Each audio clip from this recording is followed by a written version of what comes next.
Umid qilamanki, endi sizning hayotingiz ancha yengillashadi.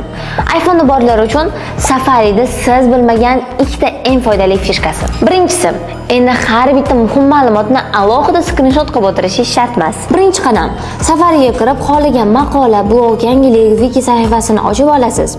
Ikkinchi qadam, telefoningizni o'ng tomonni va ovoz ko'taradigan joyini teng bosib, shunchaki skrinshotni oling. Uchinchi qadam, endi olingan skrinshotni ustiga bosing. Agar bosmasangiz, bu skrinshot formatda saqlanib qoladi. To'rtinchi qadam, yuqoridagi full page tugmasini ustiga bosing. Bu skrin yonida joylashgan bo'ladi. Endi to'liq sahifani ko'rsatadi. Pastga scroll qilsangiz, hammasi ichida. 5-qadam, done'ni bosasiz va buni fayl formatda yoki galereyangizga saqlab olishingiz mumkin. Ikkinchisi, endi prilojeniyalarni skachasiz qilib o'tirishingiz shart emas.